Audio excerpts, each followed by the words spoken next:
Good evening.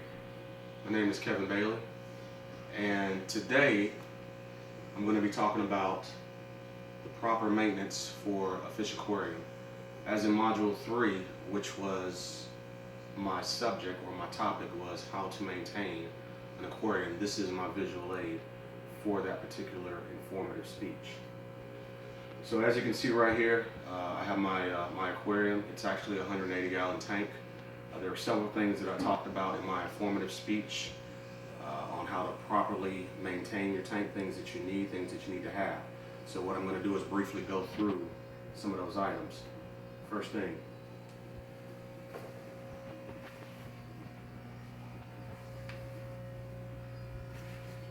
your lighting.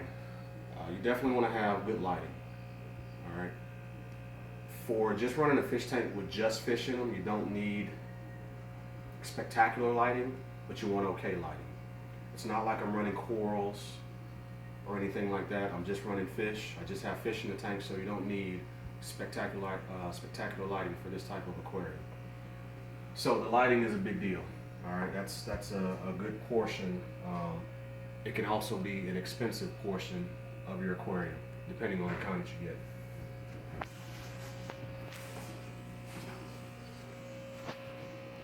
All right, second thing, I talked about water quality. All right, so with that being said,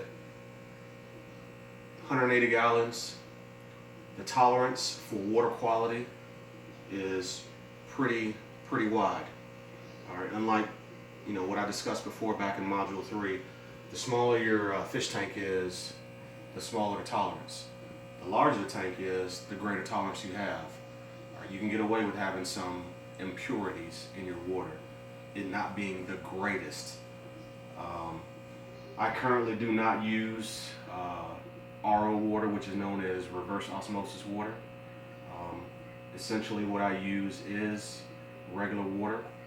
I treat it, I add my own salt, I make sure the salinity level is where it needs to be, and then I put that into the tank.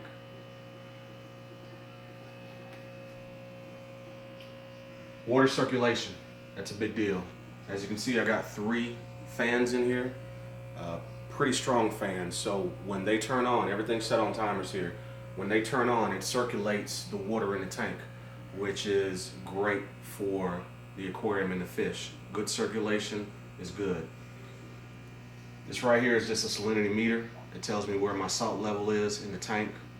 That will fluctuate based on water evaporation or how much salt I put into the tank when I'm pre-mixing my water in the first place. Again, simple tank. I have my rocks here. They are not live rocks. At one point in time there were live rocks. Live rocks basically come with microorganisms which are good in establishing the bacteria in your tank when you're first starting it. But these are not currently live rocks, so there may be some microorganisms growing on. I wouldn't be able to tell you for sure, but there may be some there. Another thing for the fish tank is water bubbles. That actually creates good oxygen in the water, so that's good for the fish themselves. I talked about several types of fish. Well, the main fish I talked about was either predatory or non-predatory. These 2 types of fish right here are predatory fish.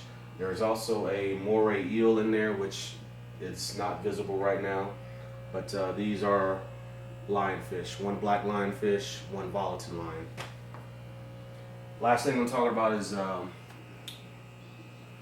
the pumps that I use, the filtration system.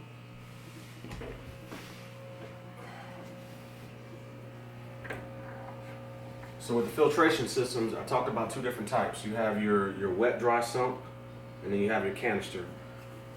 My canister is my backup, or vice versa. Here's the wet dry sump.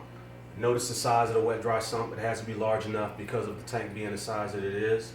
This is actually probably another 45 gallons right here, 45, maybe 50 gallons of water. It has to be large enough to be able to handle the overflow if there's an issue with the tank itself. So in this wet dry sump, I have my the water actually goes in, it gets treated. I got bio balls in there. I have pads that will catch debris if needed.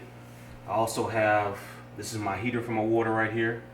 The water temperature should be always between 78 and 82 degrees for tropical fish. And then also I have my large pump right here, which actually circulates the water from this sump back up into the tank. So it's basically a feed and return. Up out of the sump, back into the sump, treat it, and it keeps that same rotation. Over here is my canister filter, same concept. This actually has pipes that run down into the tank from the back side of it.